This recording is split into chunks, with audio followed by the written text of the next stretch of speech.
नामवर भारतीय गुलूकार जगजीत सिंह लाहौर आए तो उनसे मिलने होटल पहुंचे।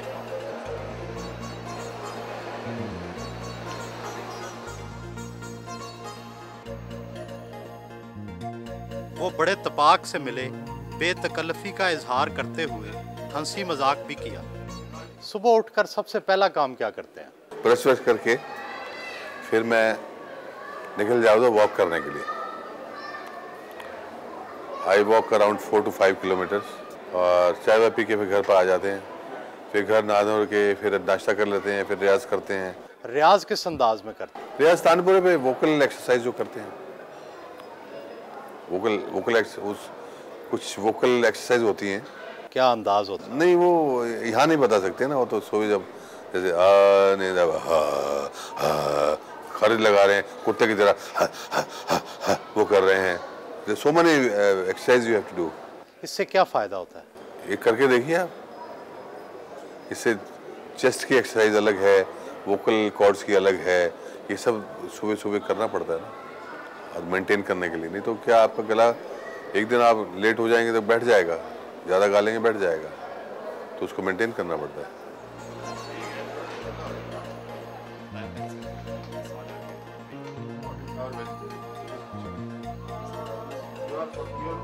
दोपहर का खाना होटल में खाया।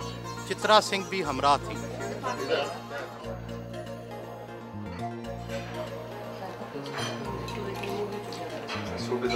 अच्छी आवाज को कायम रखने के लिए मशहूर है कि मखसूस खाने खाए जाते हैं। नहीं, कई चीज़ें सिर्फ खाने से नहीं होता है।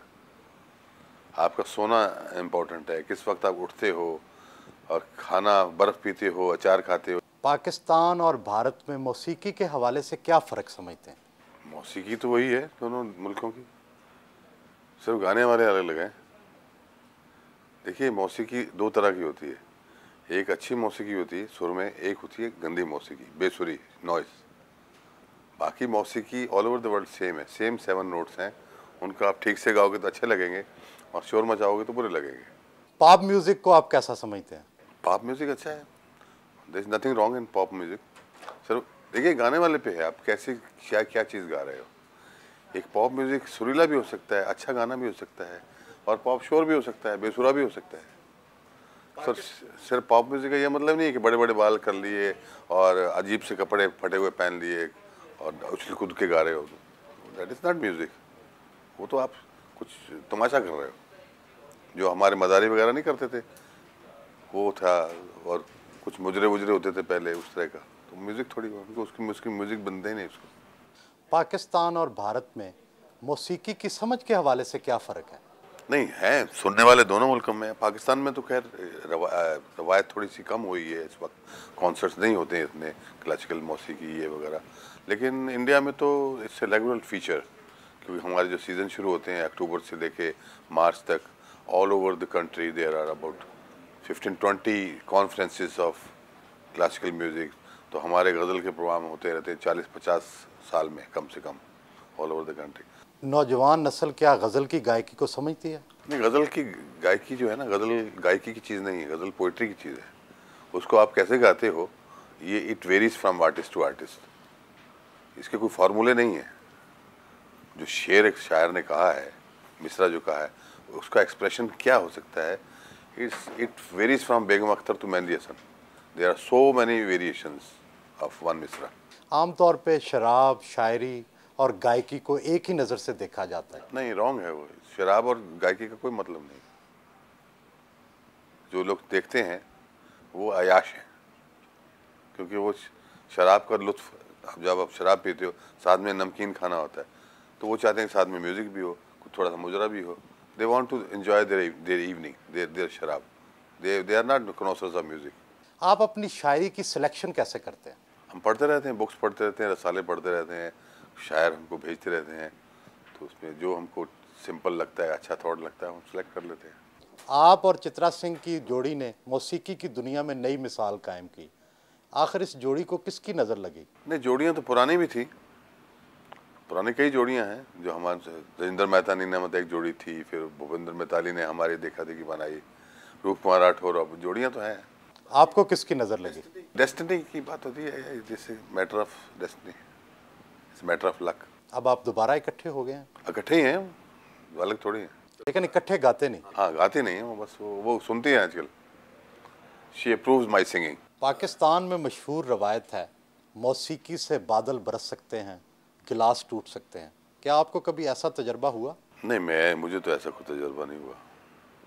देखिए, जो गिलास टूटना है ना, मतलब शीशा टूट सकता है, साउंड से शीशा टूटता है। जब आप कभी कहीं बम फेंकते हैं तो उस साउंड से आसपास के सब बिल्डिंग के शीशे टूट जाते हैं।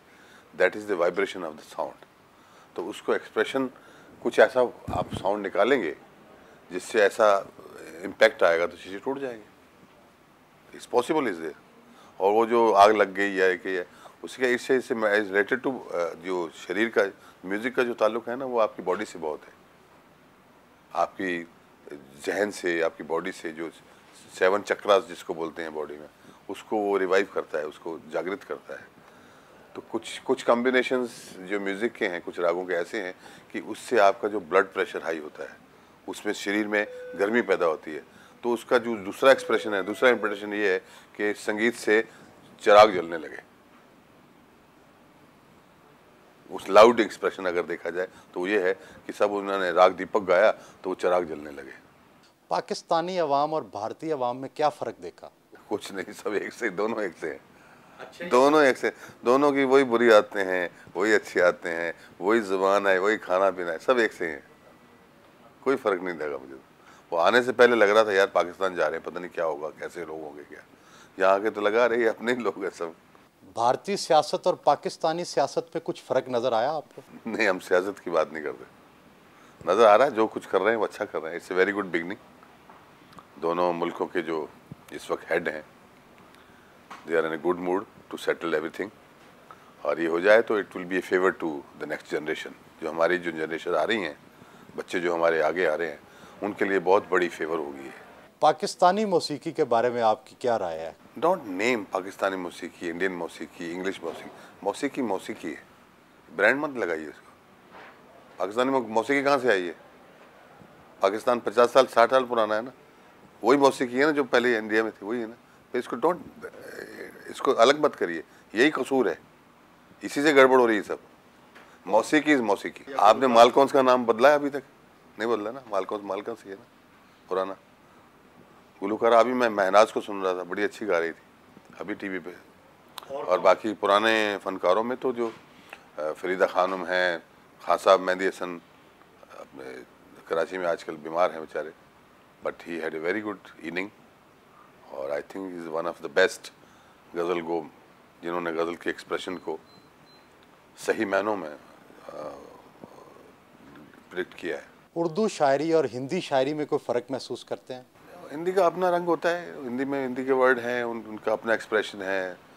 लेकिन उर्दू के दूसरे डिसिप्लिन हैं, रदीफ़, काफिया वगैरह, मीटर, सब। आप उर्दू पढ़ लेते हैं? हाँ, उर्दू पढ़ लेते हैं। आपको अपनी कौन सी गज़ल पसंद है? अभी आने वाली है, अभी जितनी की हैं वो सब स्टेल हो गई है अभी।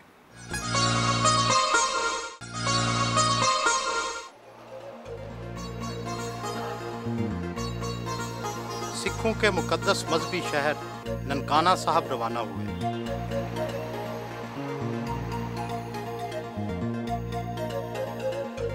ननकाना साहब में उनका पुरजोश इस्तकबाल हुआ।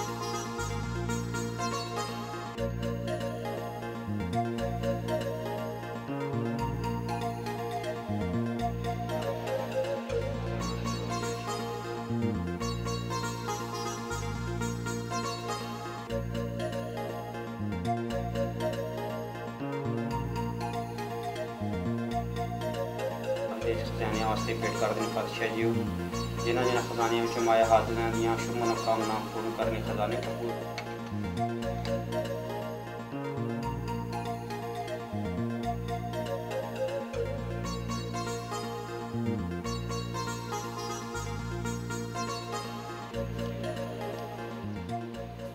मज़हब का इंसान की ज़िंदगी में किस हद तक कमल दखल है? सरकार, मज़हब जो है ना, वो एक लाइफस्टाइल होता है।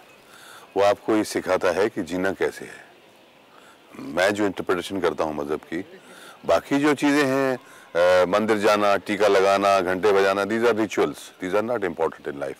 इम्पॉर्टेंट इज़ के जो आप जिस मज़हब को या जिसको भी फॉलो करते हैं उसमें क्या लिखा हो, क्या आपका लाइफस्टाइल का, आपका ज़िंदगी का, आपकी जीवन जो है उस हिसाब से आप बिता रहे हैं या नहीं बिता रहे। अगर उस हिसाब से नहीं बता रहे तो फिर मज़हब तो आप उसका कोई फ़ायदा नहीं है। आप कितने मजहबी हैं? नहीं, मैं मजहबी नहीं हूँ, मैं बोल रहा हूँ ना आपको मजहबी है। मैं तो सबको मानता हूँ। I know how to live. Bharat में सिखों और मुसलमानों को किस हद तक आज़ादी हासिल? 100%, कोई रोक टोक नहीं है। जिनको माइनॉरिटी बोलते हैं उनके लिए ज़्यादा ख्याल रखा जाता है। वो हमारा अपना कसूर है, अगर हम कोई ठीक से मिसबिहेव करते हैं तो उसकी सज़ा मिलती है, otherwise there is no restriction. Basically तो हर रिलीजन का धर्म एक ही है।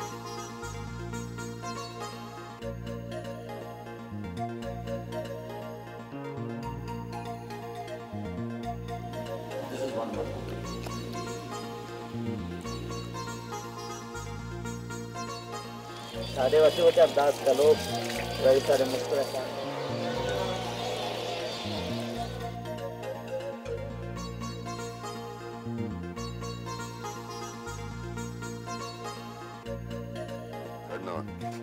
लाहौर के लिए रवाना हुए।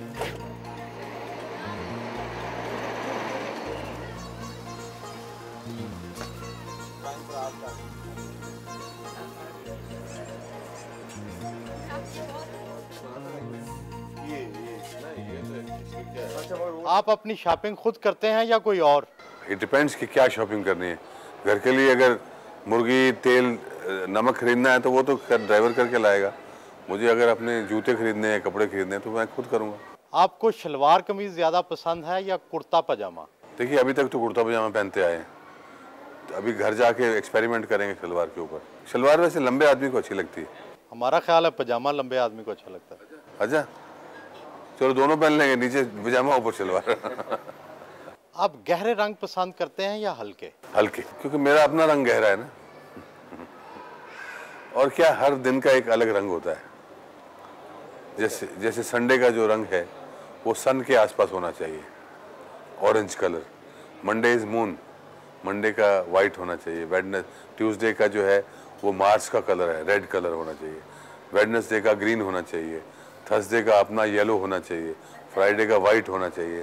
सैटरडे का डार्क ब्लू या ब्लैक होना चाहिए। तो हर दिन के अपने अपने कलर हैं, तो हम कोशिश करते हैं कि उसके आसपास रहें। Otherwise white is the best colour, it suits everybody and every day. आपने पाकिस्तान में भी शॉपिंग की है, भारत में महंगाई ज़्यादा है या पाकिस्तान में? सब ऐसा है, मैं आपको सच्ची बात बताऊं कि इस वक्त जो हमारी जो एक पोजीशन है या स्टेटस ऐसा हो गया है कि 10-20 रुपए में कुछ हमको पता ही नहीं लगता। हम चीज़ खरीद के भूल भी जाते हैं कितने की थी। अच्छा, लेकिन जब हम लंदन में शॉपिंग करते हैं तो वो हमको महंगी लगती है, क्योंकि वहाँ हम फ़ौरन उसको मल्टीप्लाई करते हैं 75 रुपीज़ के हिसाब से या 90 रुपीज़ के हिसाब से। वहाँ अगर हमको अंडरवियर भी लेना है, अगर वो 5 पाउंड का है तो हम फ़ौरन उसको 75 से मल्टीप्लाई करेंगे और बोलेंगे यार 500 रुपये का अंडरवियर, वहाँ तो 30 रुपये मिलता है, तो वो हमको महंगी लगती है।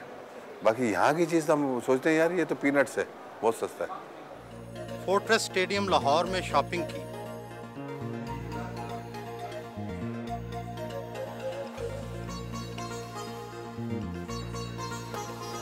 शॉपिंग के दौरान लोगों ने उन्हें पहचान लिया और उनसे ऑटोग्राफ लिए। होटल वापस पहुंचे।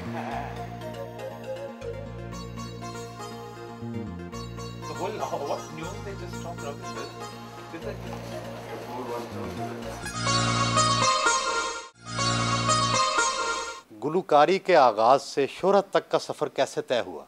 ये तो मालूम ही नहीं पड़ा 35-40 साल कैसे निकल गए, क्योंकि स्ट्रगल ही करते रहे, मेहनत करते रहे। Every day is new beginning, every album is new beginning, बस बिजी रहे। आपके पास कितनी मर्सिडीज़ है? एक है अभी तो, अभी दूसरी पाकिस्तान जाने के बाद लूँगा। गज़ल की गायकी में जदीद तजर्बे नहीं किए जाते, जदीद आलात नहीं इस्तेमाल किए जाते। गायकी में करिए आप जो तजर्बा आपको करना, हम तो करते ही रहते हैं। इंस्ट्रूमेंट्स के तजर्बे करते हैं, फिर जो साउंड टेक्निक्स के तजर्बे करते हैं और हार्मोनाइजेशन के तजर्बे करते हैं, हर चीज़ करते हैं। मैं हमारी आज से 10 साल पुरानी गज़ल है कि चित्रा से मैंने गवाई थी। हमको दुश्मन की निगाहों से न देखा कीजिए। उस वक्त हमने हार्मोनाइजेशंस ये वो सब जो मॉडर्न टेक्निक है वो यूज़ किया था। पाकिस्तान के अदबी हलकों की राय है कि गज़ल मुस्तकबिल की सिन्फ नहीं है, बल्कि नज़म शायद मुस्तकबिल की सिन्फ हो। नहीं नहीं, ऐसी कुछ बात नहीं। गज़ल इज सर्वाइविंग फ्रॉम 700 ईयर्स और गज़ल को कोई ख़त्म नहीं कर सकता। नज़म जो है वो अपनी जगह है, नज़म का मजमून अलग रहता है, उसका स्टाइल अलग है। क्योंकि मैंने मैक्सिमम अगर नज़में मैंने रिकॉर्ड की हैं तो वो सभी पॉपुलर हुई हैं। गुलकार आम तौर पर रोमान परस्त होते हैं। आपने अपनी ज़िंदगी की सबसे खूबसूरत औरत कहाँ देखी? ये अंदर की बात पूछ रहे हो तुम। अभी देखिए, इस वक्त आप रिकॉर्ड कर रहे हो, इस वक्त क्या एक्सपेक्ट करते हैं मुझसे?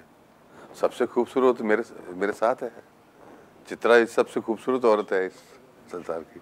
वो फनकार ही नहीं जिसे इश्क ना हो। आप अब तक कितने इश्क कर चुके? तो ये इश्क विश्क जो है ना, ये सब जहनी सोचने की चीज़ होती है। जो आप पूछना चाहते हैं वो इश्क नहीं है, समझे ना, वो कुछ और है। वो क्या है? वो फिजिकल अट्रैक्शंस होती हैं जिसको आप इश्क का नाम देते हैं। महफ़िल मौसीकी में शिरकत के लिए रवाना हुए। कौन आएगा यहाँ, कोई ना आया होगा। मेरा दरवाज़ा हवाओं ने हिलाया होगा। कौन आएगा यहाँ, कोई ना आया होगा। दरिया का साहिल हो, पूरे चांद की रात हो और तुम आओ।